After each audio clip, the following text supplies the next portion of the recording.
Hi darlings, my name is Daniella and welcome back to my channel.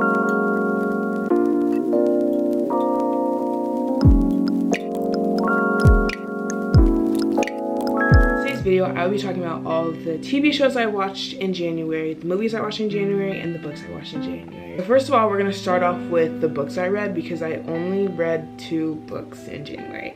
And let me explain. Honestly, like, getting back into the groove with school and everything was like really hard, and like reading was making it harder, so I just didn't even stress or worry about reading, and I feel bad but I don't really care at the same time. Like, it's whatever. First book that I read was You Have Me at Hola by Alexis, and this is not the book, but this is the sequel to the book. I gave the book 4 stars out of 5 and I really enjoyed it. Like, I actually really enjoyed the book. It was very, very smutty, like way more smutty than I expected it to be, so I would just like give a fair warning for that.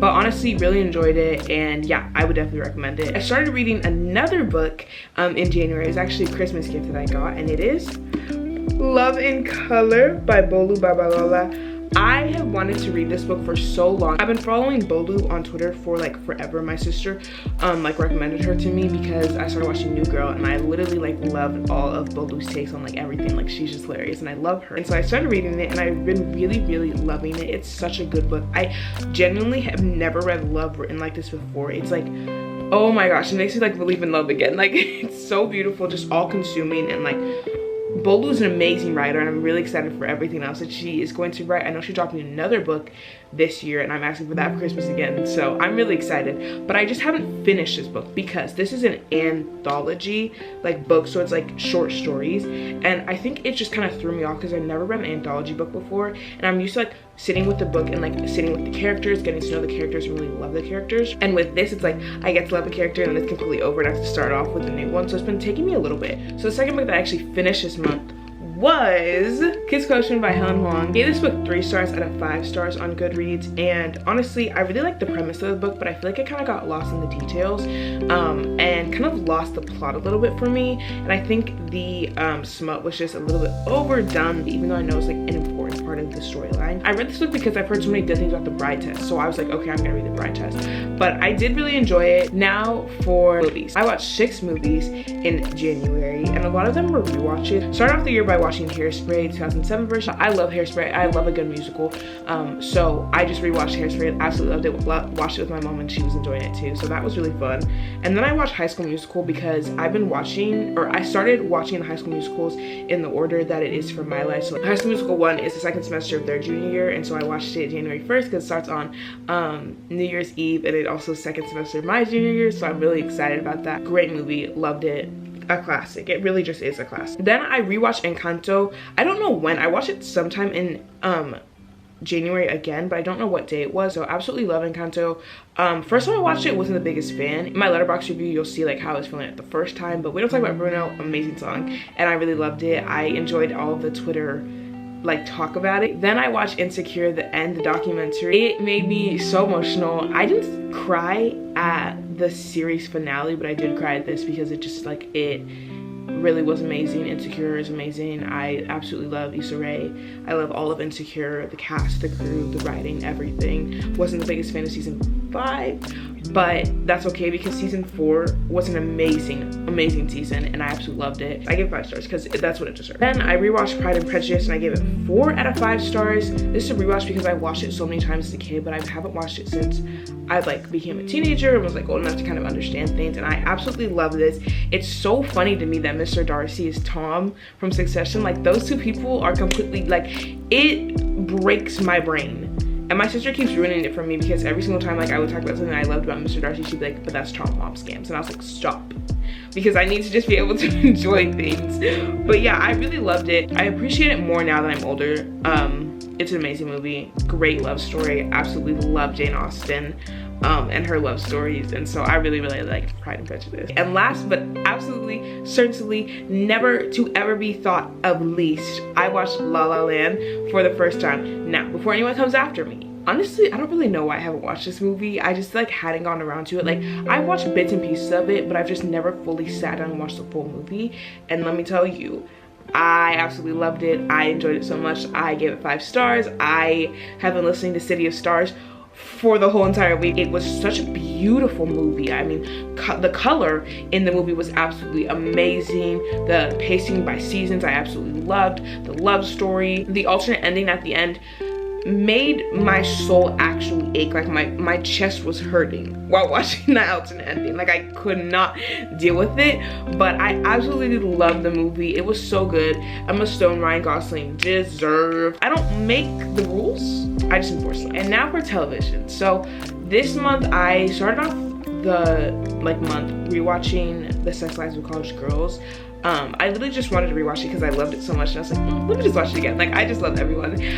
It was better the second time, I can tell you that. Like, it's amazing, and I just love that show so much. I'm really, really excited for season 2 and like whatever they're gonna do with it. Like, I have no clue how they're gonna go, but I love it so much. So if you haven't watched Sex Lives of College Girls, you definitely should. It's on HBO Max. Amazing. Can't wait to be in college and like actually like understand it even more. Like, I just love that show. Then I watched Too Hot to Handle season 3. I am a Too Hot to Handle fan. I have been an OG fan since the pandemic because yes, this season was interesting. These people were absolutely insane. Like, I remember watching the first episode and the first night and they already had 5 rule breaks and I was like, you're actually joking. Like, if I was on that show at that point, I'd been like, take me off the island, Lana. Like, take me off the island. These people are insane. Because how could they not keep their hands off each other for one night? Nathan and Holly, terrible people. I do not like those people. Like, the way that they just spent that money,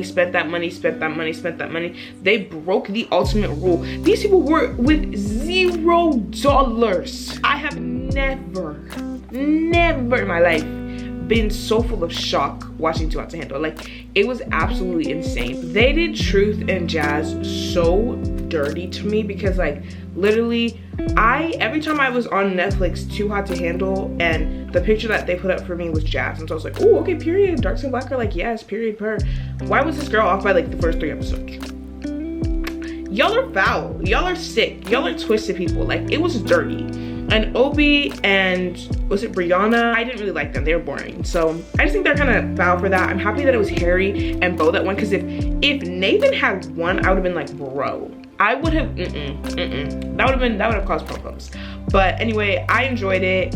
Season 4, ready for it. I finished Emily in Paris. I finished season 1 in January and then finished season 2 on the 1st of February. So I'm just gonna count it as January. My sister got me to watch this show.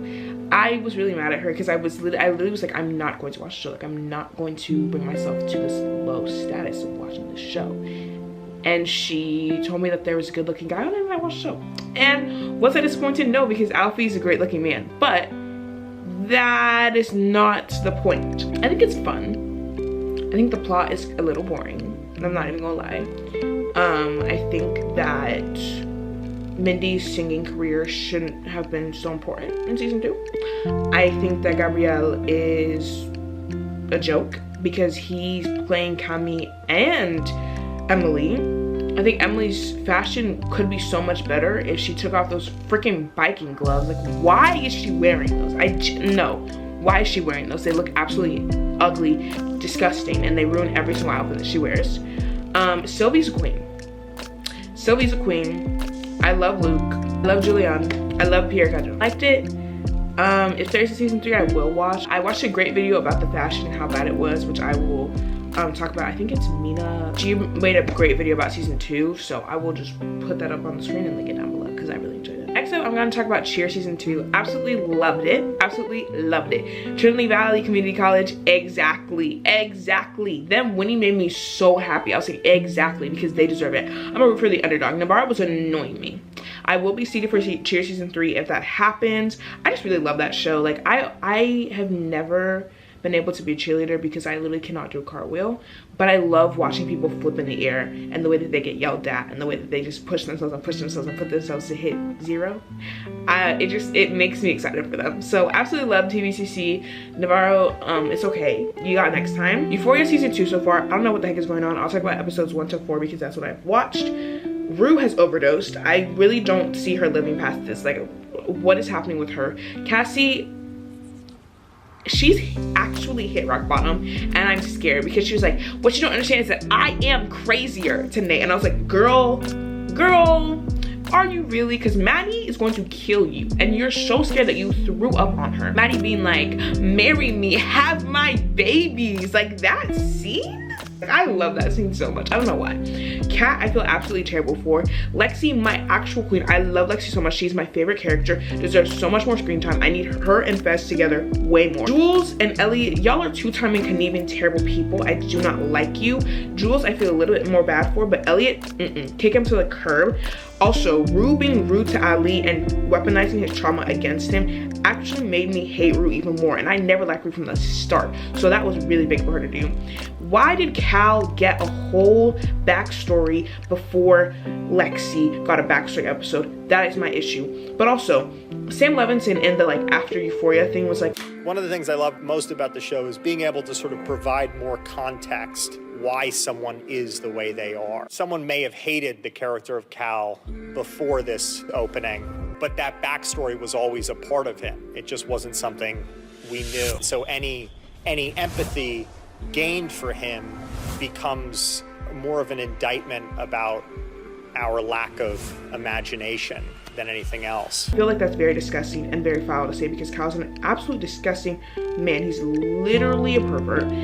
No one should ever be sympathizing for him, and I don't like that he said that. Cal is weird, he's crazy, and I don't really know where that, like for the end of season, for episode 4, I don't know where that really takes us with Cal's story. Nate, on the other hand, I really don't know. I felt bad for Nate when his father was like, you were the biggest regret of my life. That sucks, but also Nate is a terrible human being that will be in the fire pits of hell. Him and his father, both in the fire pits of hell. I don't know what the rest of the season is. I really hope that we get an episode of Lexi's play. Like, I want a whole episode talking, like, just for Lexi, like, Lexi's backstory and then her play in one episode would make me so happy. Maybe I wouldn't be ready to tussle Sam Levinson if they did that. Thank you guys so much for watching. If you like this video, please do not forget to hit the like button. Comment down below if you watched any of the shows that I watched, watched any of the movies I watched, or read any of the books that I read. Bam. And let me know if you like them, how you thought about them, what you want me to watch possibly, and also hit that subscribe button because I would really appreciate it if you did. So lastly, I want to shout out my sister because this is her sweatshirt and this is her ring. Okay, thank you so much. Bye.